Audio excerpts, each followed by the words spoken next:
Okay, when the Rebbe's Maamarim Chelek Gimel, page Ayin Aleph. Maamar v'Kibbala Yehudim. Okay, the Alter Rebbe was asking generally, the last question we were learning, what was the great accomplishment of Matan Torah? In other words, the Rebbe was explaining, Matan Torah was the beginning, they said Nasa v'Nishma, but bottom line was the Kabbalah of Mesiras Nefesh for the time of Purim.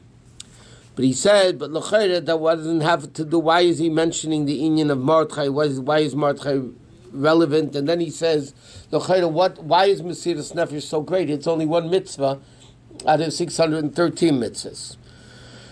So he says that the time when the Jews, the whole nation had Mesiras Nefesh was Chanukah and Purim. Nevertheless, we say, what did accomplish Matan Torah? Purim, not Chanukah.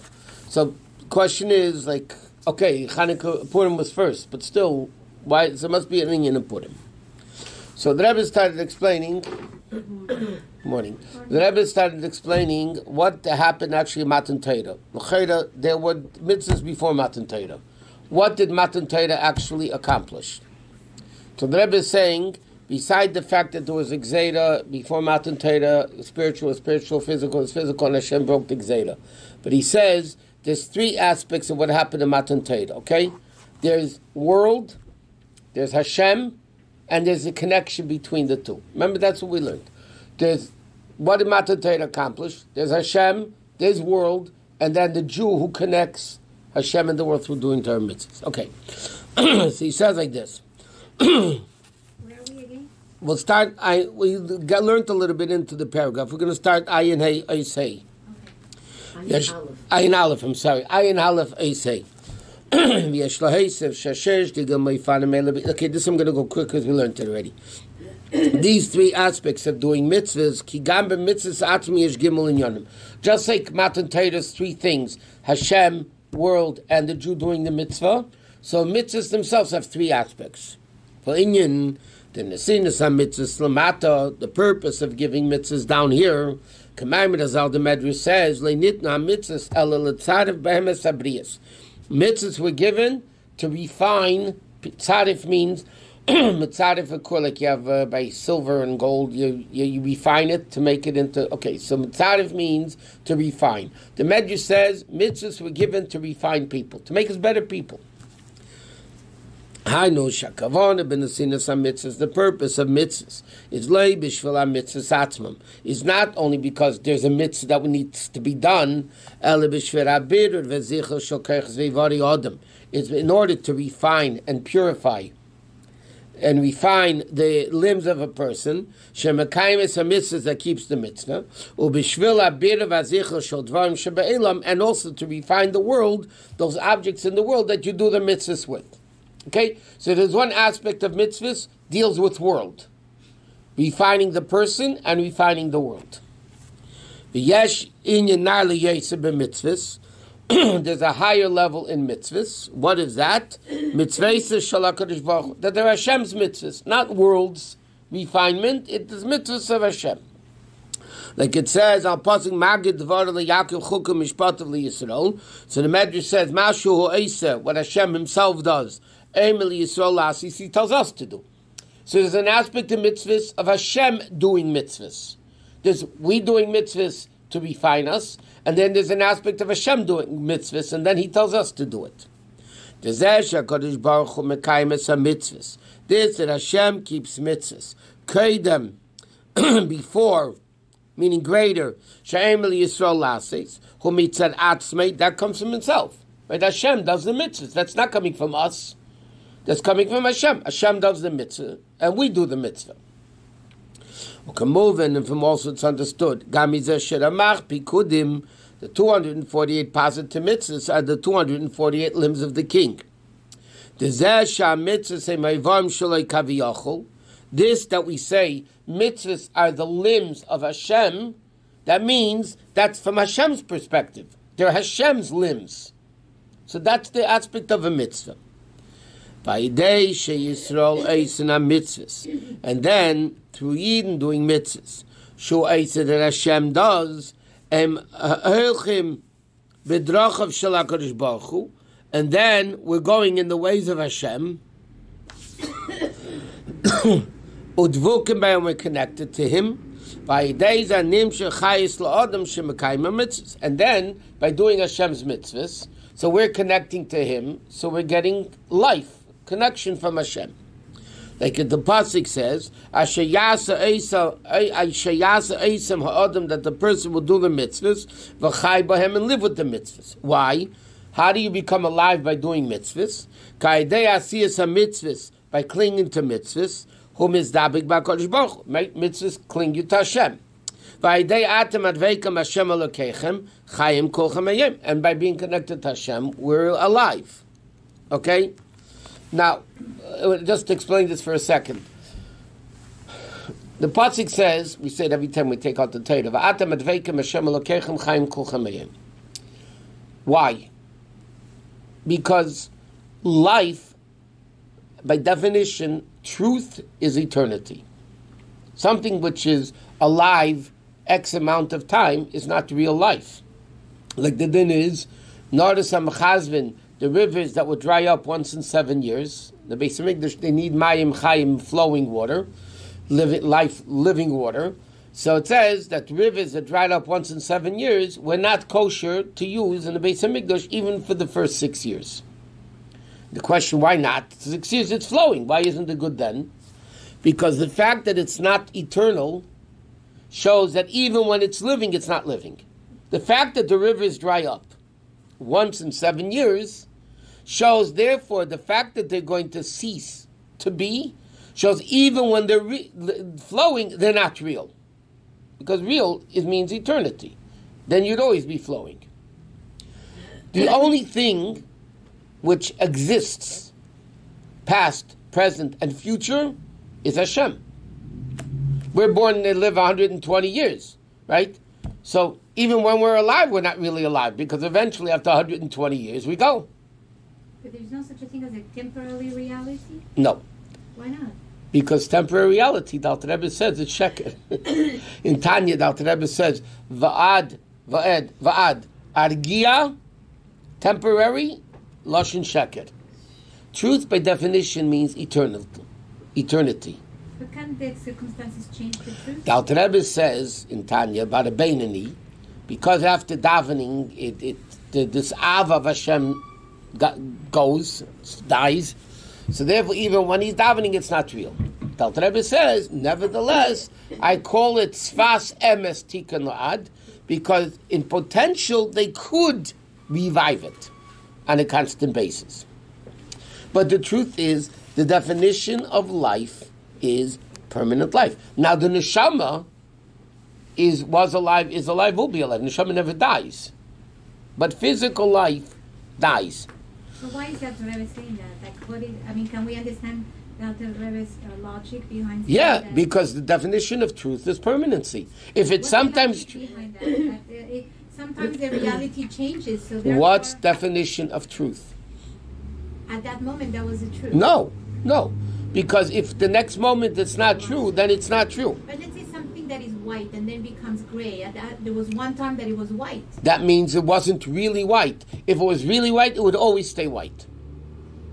That's the fact. And if you're talking in emes, in the realm of emes, but let's say Aleph, Mem, Saf, always beginning and middle. Let's say that white got had a contact with something that made it gray, so originally it was pure white. And now it's white, there has dirt on it. If you wash it, it's going to become white again. We're talking about if white changes colors, then it's not really white. The only thing that really is considered alive is, and will be is Hashem. So when a person clings to Hashem, Hashem is the real Chai. We're not real Chai because after 120 years, Ayin Aleph. After 120 years, we go. So even that definition of truth is eternal. There's no such thing as sometimes true. So Torah is and in fact, that's why the Rebbe always mentions this. That Torah cannot be reformed because Torah is emes. Torah is emes, right? If it was emes in the 1800s, it's emes in the 1900s, and the 2000s, and the 50,000s year. Emes is emes. The Constitution was written by the people for the people, and therefore you could amend the Constitution, which by definition means change the Constitution. Because what was good 200 years ago isn't necessarily good today. Right? That's for women. Women couldn't vote in the Constitution. So they amended the Constitution because now they take times changed, and therefore, but that means was never emes. But there's not such a thing as a level of truth. No. It's not the ultimate. The Alter Rebbe says it's vast emes, but vad argia. The Alter Rebbe says it's in Tanya, but abeinini. Va'ed always argia for a rega is lashon sheker. It's not true. Truth, real truth, is eternally. So when we do something good, it's not real because maybe tomorrow I'll do bad? No, because right now it's a permanent thing that you did, and that permanency of the deed today remains forever. Even though tomorrow I change and God forbid, Chas v'shalom, I change my goodness. The Alter Rebbe says in Perek Chaf Dalet of Tanya, V'yichad zel l'maylu hu nitzchi l'olam v'od. You do a mitzvah, right? Okay, that's exactly what we're learning here. You do a mitzvah, you connect to Hashem, correct? Now, Hashem is above time and place, correct? Therefore, if I put on tefillin Thursday morning at 7:30 for half an hour, yeah? It doesn't only mean I'm connected to Hashem Thursday morning from 7:30 to 8. That connection that I did with Hashem, I connected myself to a level of Hashem which is above time and place. That connection is permanent. Therefore, tomorrow, by not putting on tefillin, or even for that matter, being upset that I put on tefillin, doesn't take it away. That truth is truth because it's permanent. That connection with Hashem is permanent forever. So the Avera is a lie. Avera is the lie, correct. That's Rosh Shtus. Yeah. So he says all the way at the bottom of the page. Okay, so you have like this. The mitzvahs we do, then the mitzvahs that Hashem does.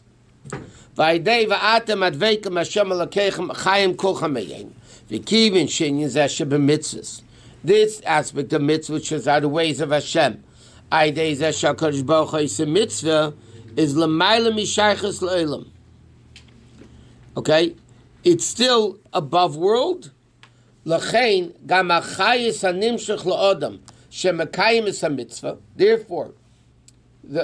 we're going to explain this in a second. Therefore, the level of mitzvah that a Jew does to connect to Hashem, that level of Hashem comes in the level of Seviv Kol Almin. I'll explain this whole thing in a second.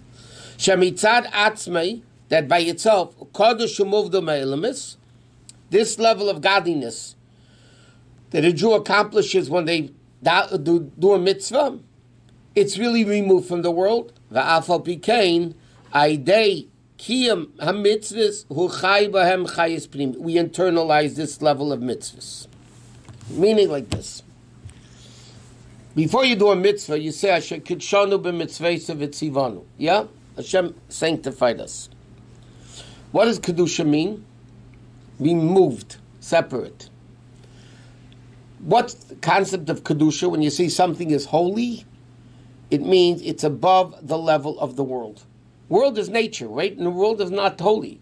It's teva. It's, forget, if anything, it's godliness concealed in the world. Kedusha means, like we learned many times, holy means it's a revelation of godliness. This table, Hashem is in this table as much as He is in the Sefer. Hashem is all over. Yet, what makes this Sefer holy? We mentioned this recently. What makes this Sefer holy and this table is not holy? This table you can bring into the bathroom, and the Sefer you can't bring into the bathroom. What's the difference between the table? Hashem is there the same way. So what's the answer? It's very simple. In something holy is where Hashem is revealed. Hashem, of course, Hashem is everywhere. But what makes something holy is the fact that Hashem is revealed there. Now, when a person does a mitzvah, we learned already many times, learning Torah is the wisdom of Hashem. You learn wisdom. So wisdom is something you internalize in your brain. Okay? Mitzvahs are not the seichel of Hashem. Mitzvahs are the will of Hashem. This is what Hashem wants. Now, Ratzain willpower, has no particular part of the body. Ratzon is what's called the koyach makifim. It's an encompassing level. Therefore, the second you want something in the foot moves. There's no, where's your willpower? Willpower is in every part of the body. But isn't the will motivated by our thinking? Yeah, but that's a different will. Well, one second. Let's first finish this point. So mitzvahs are called the will of Hashem. Will is a koyach makifim. It's an encompassing level, meaning it's too great a level to become internalized in the world. Therefore, Torah is likened to mazain, food. Torah right? Torah is called lechem. Torah is called, Torah says, Torah is in my stomach. Because Torah you need to digest. If you understand Torah, you have to digest it. You can't put food on your stomach and get full. It's not going to work. What do you need to do? You need to chew it and digest it and internalize it, and then the body, makes it work. Mitzvahs are called garments. Like the Yanuka told the guys, from the smell of your garments, I could tell you didn't read Krishma yet. Yeah? Who said that? The Yanuka. Okay. Some people say that I'm known as Savat. But this kid said to them, because they were doing mitzvah pidyon shvuim, so we learned that in another Maamar. They were doing pidyon shvuim, so he couldn't do that particular mitzvah shema. So he said, I can smell from the smell of your garments. Okay, now, garments are what surround the body. Correct? But nevertheless, garments, and this is what the Rebbe is coming to, garments have to fit you. It's not one size fits all. House, one size fits all. Because it's makif the makif. It's completely removed from the world. So garments, granted they're removed from the world, they're not in your body, they're above the body, but they're connected to the body. Now, when a person does a mitzvah, what are they doing? They're taking the ratzon of Hashem, which is normally a level of God that's greater than the world, because it can't internalize. That's why it's called ratzon, willpower. And when you do a mitzvah, you internalize that mitzvah. Correct? So then, what are we doing? That's why we become holy when you do a mitzvah. Why are we getting holier? Because the level of Hashem that's normally in the world is called teva. That's tubu, sunken. It's not revealed. You do a mitzvah, we become holier. What does it mean become holier? We reveal within us a level of godliness which is normally not revealed. We don't see it, we don't feel it because we're blind. Mashiach is coming, we'll see it. But the bottom line is, we reveal it. And therefore we become holy. 1 second. So we become holy. But nevertheless, this is still a level that's still connected to the world. When we do a mitzvah which brings down the will of Hashem, we're bringing down a level of the will of Hashem that's still feasible to come into the world through our actions of mitzvahs. What? So what makes the Sefer holy versus the table that's not? Because this Sefer was printed words of Torah on it.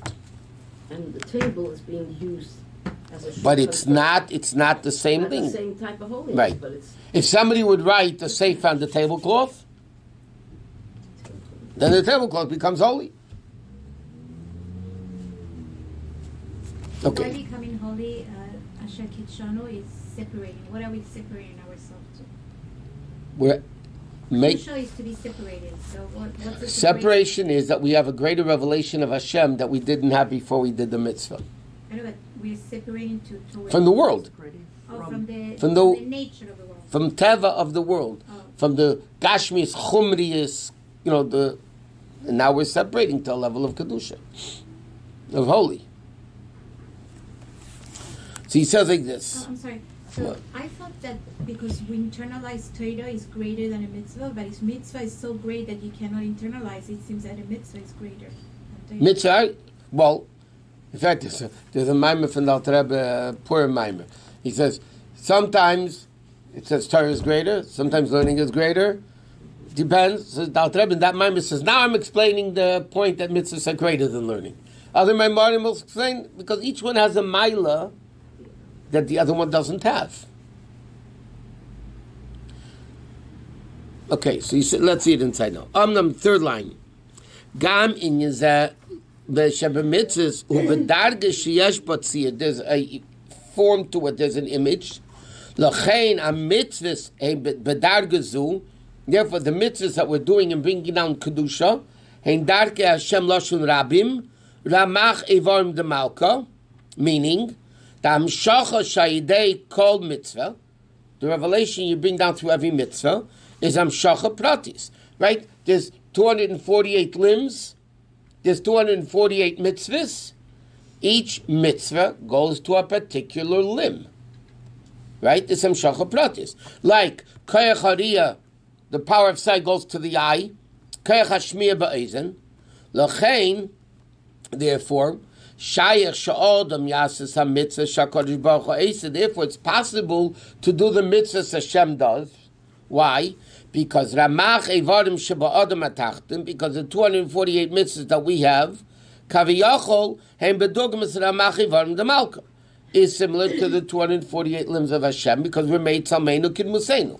We're created in the image of Hashem, right? Therefore, by Shema you repeat the last three words, and the Hashem Elokeichem, Hashem Elokeichem Emes. Why? Because there's 245 words. Now you either hear it from the Chazan, you say it yourself, it equals 248. Why 248? Corresponding with 248 limbs in a person. Yeah? So the Minchas Elazar has a question. So do women say the three words or not? Because women don't have 248 limbs. The Gemara says they have 252 limbs. 4 more than men.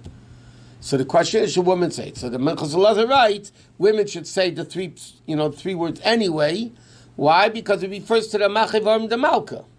The 240. Why does a person have 248 limbs? Because we're in the image of Hashem. Hashem has 248 limbs, which are the 248 positive mitzvahs. Correct? So therefore, just like a limb brings down the power of the neshama, but every limb brings down a detailed power of the neshama. The eye doesn't bring down hearing. It brings down seeing. The mouth brings down talking. The ear brings down hearing. So the same thing when a person does a mitzvah, what happens? It brings down that level of kedusha in that particular limb. And therefore, this explains, people had issues, yeah? They didn't have children many times. The Rebbe would say, Dir b'taras mishpacha. Be more careful with taras mishpacha. People had stomach problems, the Rebbe would tell them, keep kosher. Be mahadar in kashrus. It wasn't cute. It's not something cute that because your stomach hurts, okay, deal with kashrus. You have a problem with kids, okay, what part of the... It's because that is what it really is. The stomach, in order for the stomach to be healthy, it needs to be careful in kashrus, because kashrus is that mitzvah connected to that part of the body. What about the people who don't have the problem and they don't keep kosher? That's... No, that's kind of like, I get that back. I understand. It's a good question. I don't know.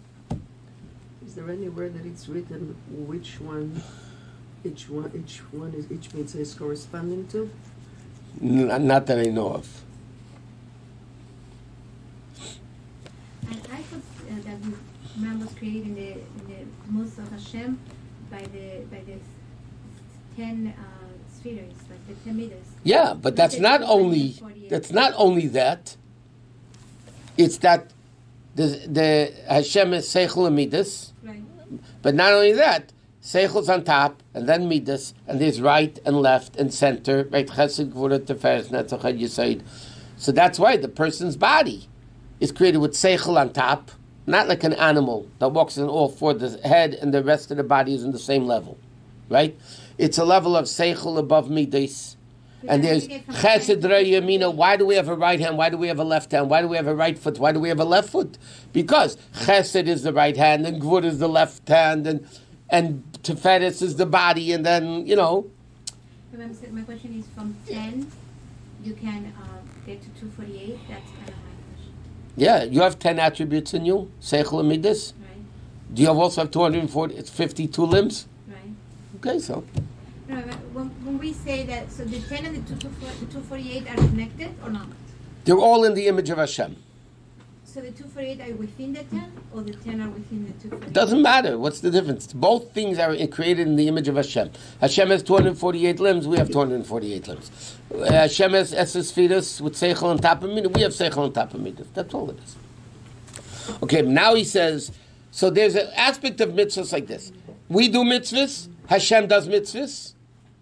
Right? And then, there's not the third thing yet. And then we bring down Hashem's mitzvah into us. But he said, there's an even greater level of mitzvahs.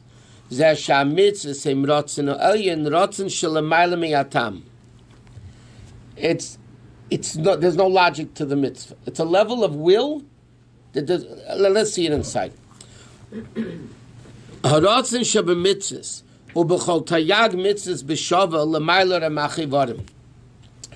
Remember that the Rebbe just explained that there are mitzvahs that are connected to private limbs of the body, just like by neshama. Eye, seeing goes to the eye. And, okay, that's the way mitzvahs come into pratistic parts of the body, the limbs of the person. Then there's an aspect of mitzvahs that every mitzvah is the same. It's the will of Hashem. And if it's the will of Hashem, it doesn't matter, mitzvah A, B, C, D, and 1, 2, 3, 6, 13. It's all the same.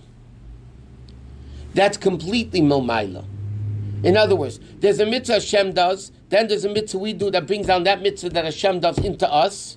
Then there's an aspect of mitzvahs, the third aspect of mitzvahs is, it's the will of Hashem. There's no seichel in it even. There's no logic in it.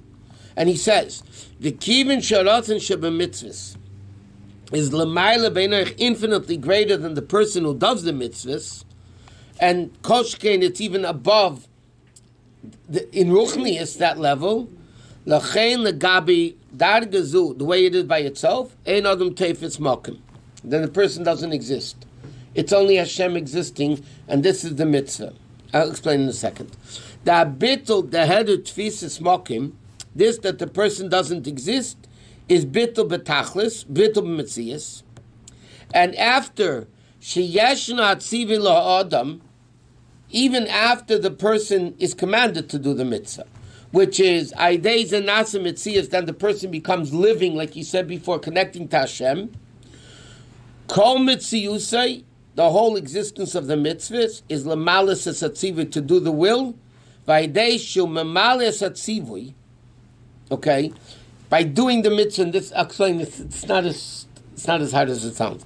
U'mischaber mitzvah lashon tzavse v'chibur ima mitzvah, together with the Creator, which is infinitely greater. Okay. Got it? Mm-hmm. No.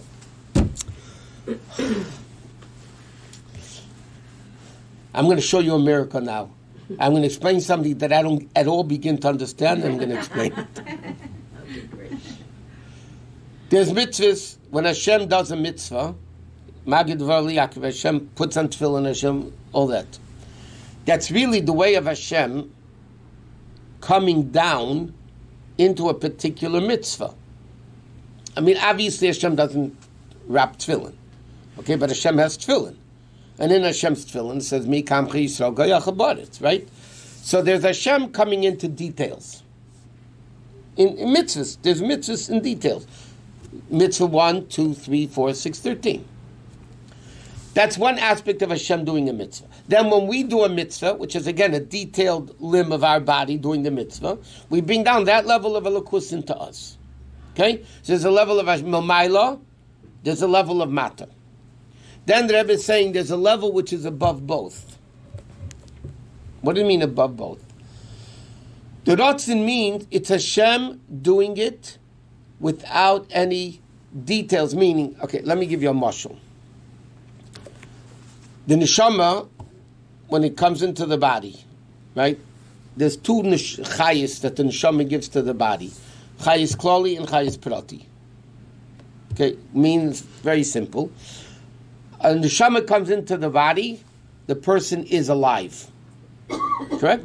The person's alive. Now, what's more alive, the head or the foot? Equally the same. Why? because that level of life is not detailed into head, foot, body, or anything else. It's above it all. Therefore, the head and the foot are equal. Then there's a chayis prati, that the neshama functions in the body, that the eye sees, and the mouth talks, and the ears hear, and the nose smells, and the hands write, and v'chulu v'chulu, and so on. So therefore, that level is called chayis prati.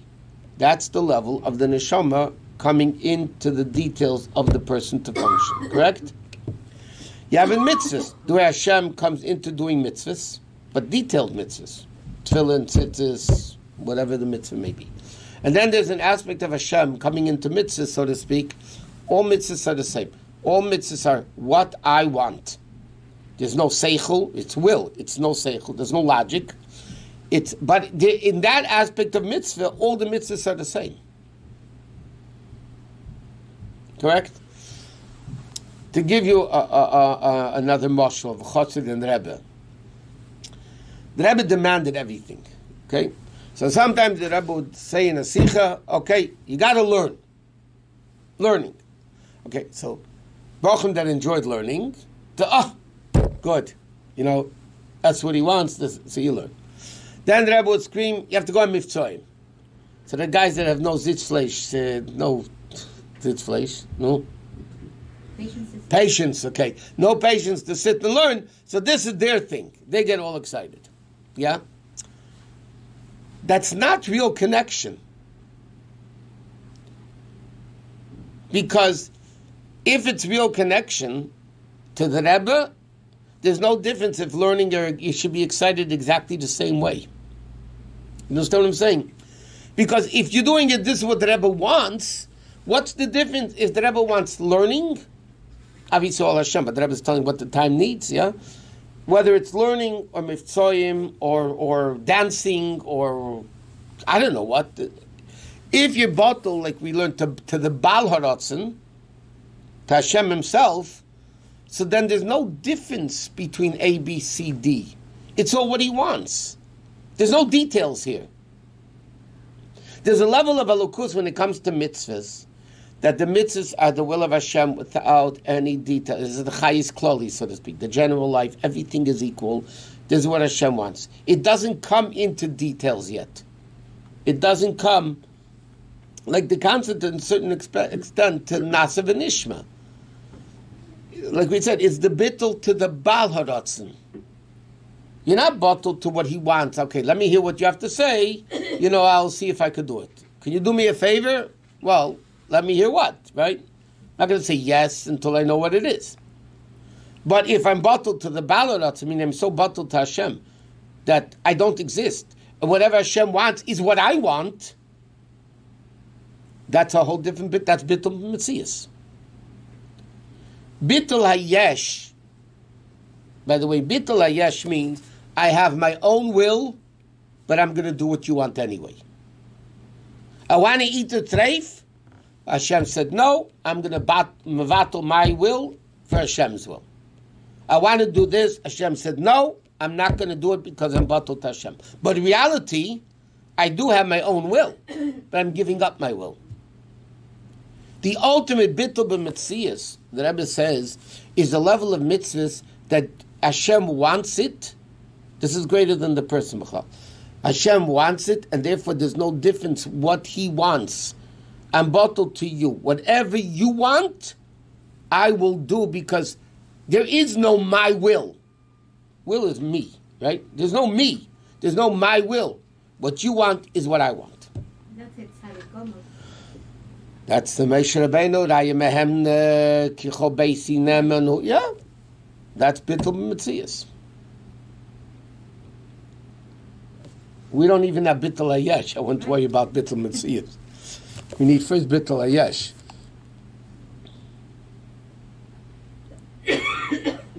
Why is the Rebbe teaching us this?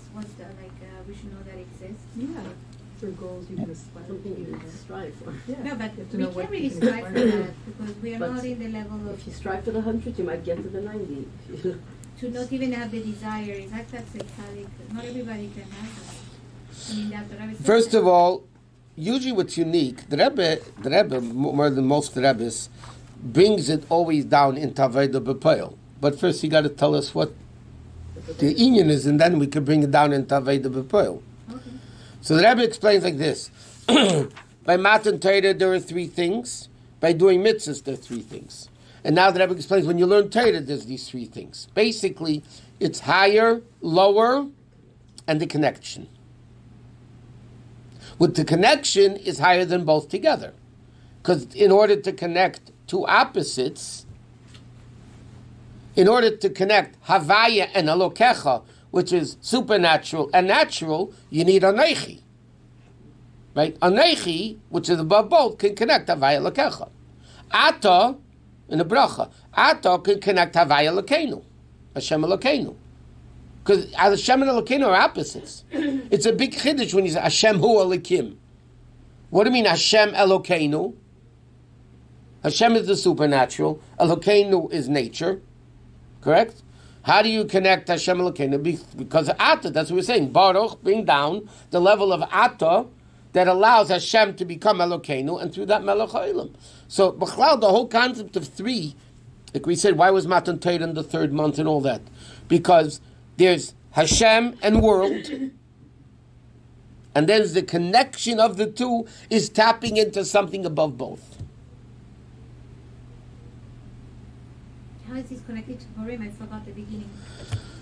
Purim was the ultimate finalization of Matan Torah. So the Rebbe says, in order to understand why Purim finalized Matan Torah with Mesiras Nefesh, which is only one mitzvah, the Rebbe asked, right? Purim finalized Matan Torah. So first we need to understand, before we get to Purim, what happened in Matan Torah, and why Matan Torah was only the beginning, and why Purim finished it.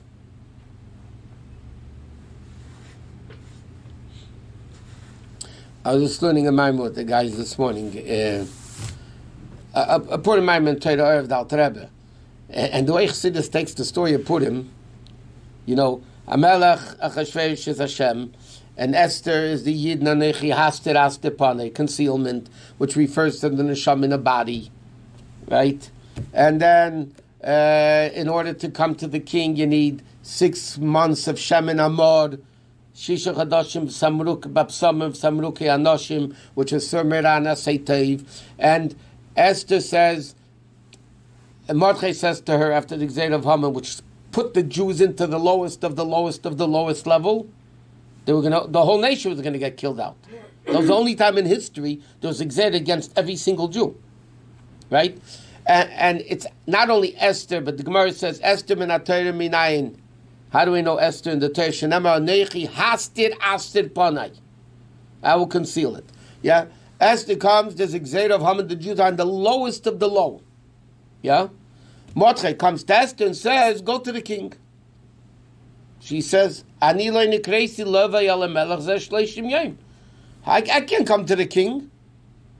Yeah? In Ruchnius, what is that talking about? The Neshama says, I am so low.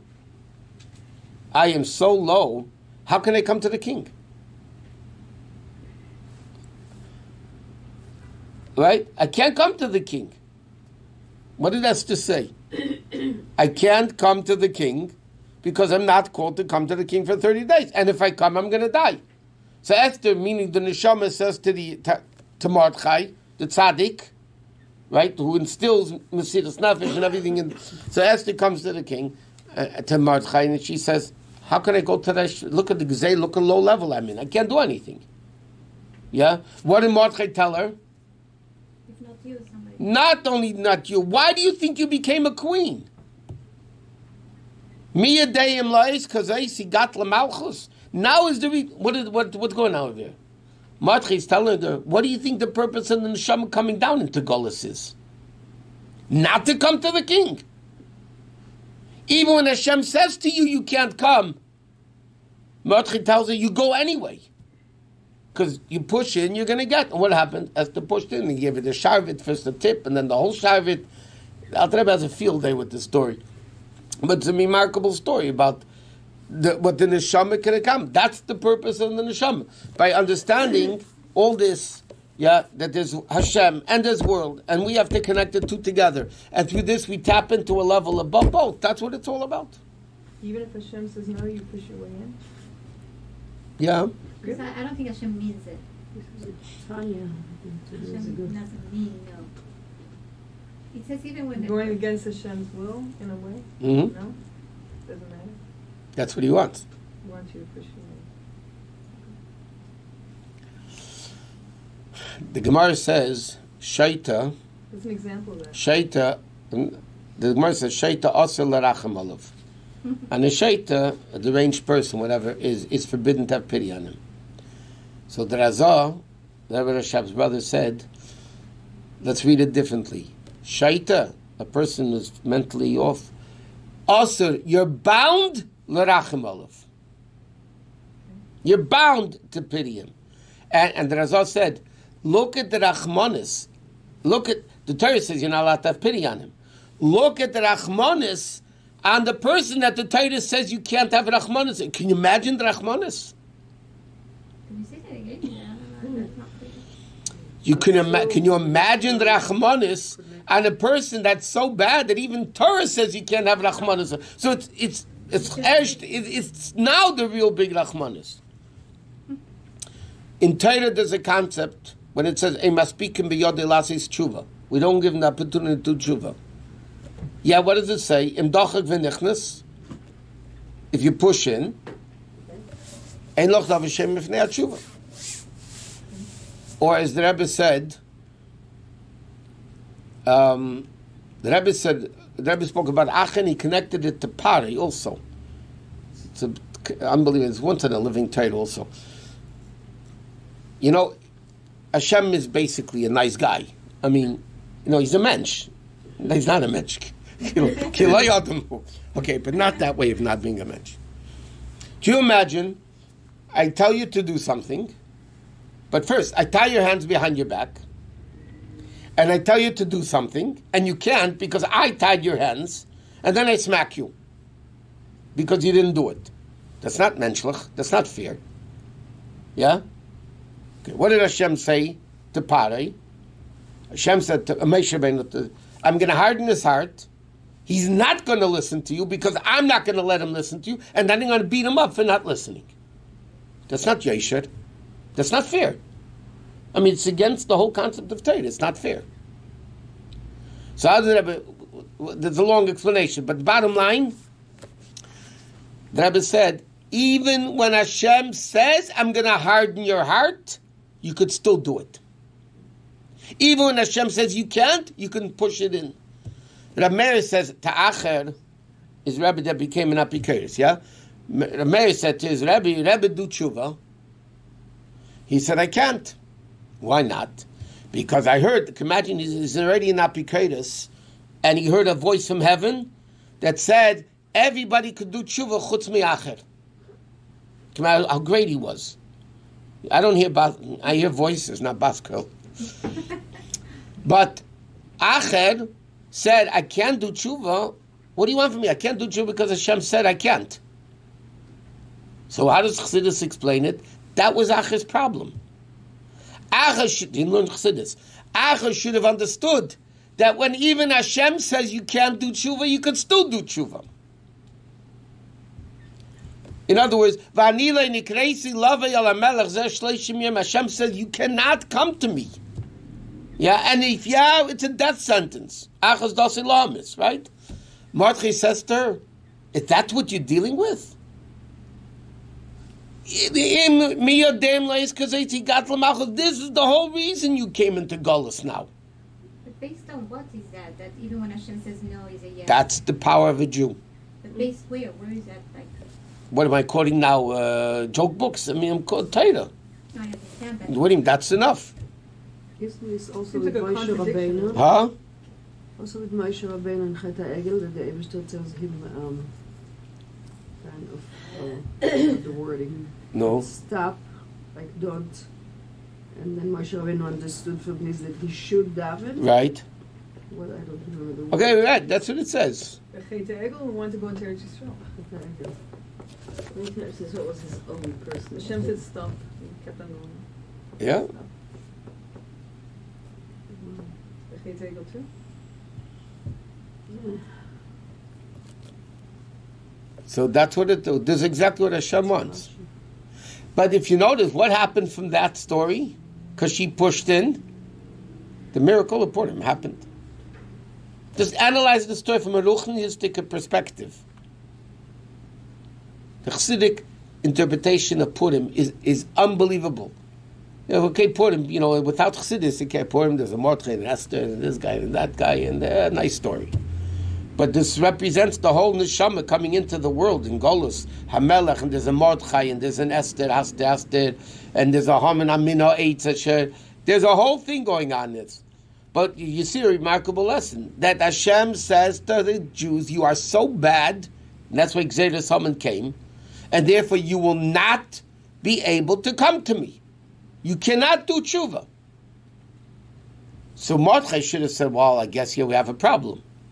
What did Mordechai say? It's not my problem, it's God's problem. He said, no, tough luck. You go anyway. Think about it.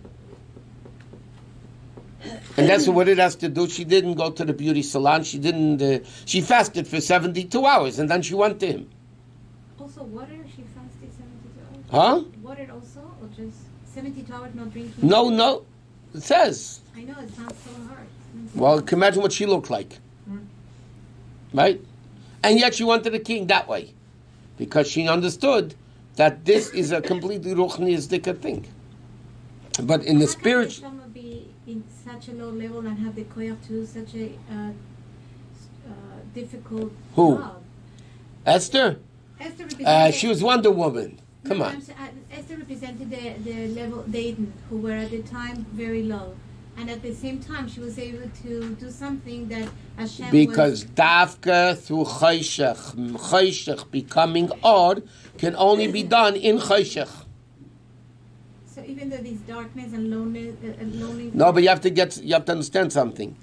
The room is dark, you turn on the light. Or they say in Yeshiva, you open the light. Yeah? Okay. There's no darkness. But darkness did not become light. Because the second you turn off the light, it's back as dark as it was before. That means dark didn't become light. You just pushed it away. Here you're talking about a level of Beis Haman Nosati LeEsther. You're talking about Ishapcha. Can you imagine? The same mouth that said, destroy the Jews, Achashverosh, right? The same mouth said, no, save the Jews. That's not breaking evil, that's Ishapcha. When I turn on a light in a room, that's breaking evil. I broke it, I dispelled it.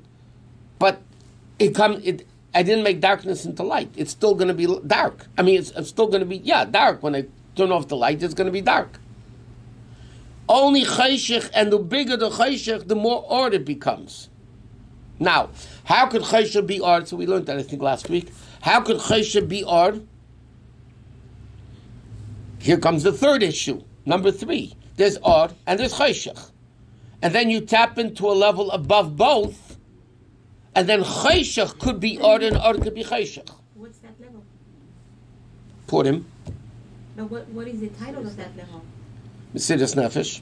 That's what Mesiras Nefesh does. Yeah. Or Aveda of Golus. The Aveda of Golus is making darkness into light. Not getting rid of the darkness.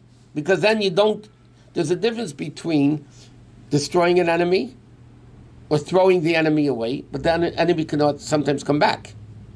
When you make the enemy into your friend, Gam Oivav Yashlim Imai, that the enemy becomes your side, that's the ultimate level. And the only tool is Mesiras Nefesh for that? Term mitzvahs, especially in the time of Chayshech. Now, doing mitzvahs in time of Chayshech is Mesiras Nefesh. That's why Moshe Rabbeinu, when he says, Adav made me kol adam asher pnei adama, he was the humblest person that ever lived. It says in the Zohar, where was he most humble? When he saw the daughter Ikvis in the Mashiach. When he saw the daughter of Mashiach, that means we call her Adam Asher Pnei Adam. The Zohar says he was most humble when he saw our generation. Why? Because Moshe Rabbeinu says, I saw Or. I saw Lukus, I saw Kriyas Yamsuf, it is. in an ultimate time of Cheshach Kafel Mechupel, in the Ikvis of the Mashiach, the darkest of Golus. And part of the darkness is that we don't even realize it's dark, which is darkness within darkness. If you know it's darkness and you know you're sick, okay, so you know what to do. You need to go to the doctor. When you're sick and you think you're healthy, that's the worst thing. That's part of the Cheshach. That's like the Rebbe used to say, somebody spits at you, mishpaitev there, and you say, gishmei bracha. The guy is spitting at you, don't even realize he's making fun of you, he's humiliating you, and you say, unbelievable bracha of rain. So that's the ultimate chayshach. That's what Purim was at. And therefore, Purim in Siddhas Nefesh was greater than Chanukah's. And therefore, only Purim, I believe the Rebbe is going to finish, if I remember correctly, Purim, because the chayshach was ultimate, therefore, the Gilui was the greatest. Chanukah wasn't this hapcha. Chanukah wasn't the level of the Yevanim became this. There were still Yevanim. They broke the Yevanim. They conquered the Yevanim. But they didn't elevate them. And that's why the Alter Rebbe explains in Torah. It's like, but the Alter Rebbe explains in Torah. That's why the Yerushalmi says that when Mashiach comes, all Yamim Tovim are going to be bottled. Chutz mi Purim. Other places Chanukah, except Purim, and v'chein halacha. Halacha is not going to stop. So, Chassidus asks the question: what do you mean? Torah is u'leitia mechlefes. Torah is eternal. What do you mean? When Mashiach comes, they're not going to celebrate Pesach, Shavuos, and Sukkot? What do you mean asidinly bottle? So Chassidus explains, what does it mean asidinly bottle? It's like, what is Yom Tov? What is Shabbos and Yom Tov? All these things like a bigger gilui. Okay? So you light the candle. So now you have more light. Right? That's what Shabbos, the greater revelation of Elokus in the world. So what happens? Mashiach is going to come, it's going to be like sunlight. Light a candle in sunlight. It's not that the candle's not there. The candle's there, but it's compared to the gilui of the sun, it's nothing. Mashiach's revelation is going to be so great that Pesach, Shavuos, and Sukkot' gilui of Elokus, not, God forbid, it's going to be non-existent. It's going to be bottle. The Gemara has an expression, Shraga b'tihara mayhani. A candle during the day, what does it help? It doesn't. That's why you have to do because chametz at night, because a candle doesn't do anything. Purim, because of what we're learning here, and like we just discussed, what Purim is such a great revelation that even with the sunlight, it's going to be a powerful revelation. Because Purim is mamish hapcha. What's going to happen to the chametz? Not You won't have to clean. What's going to happen to the chametz? Okay.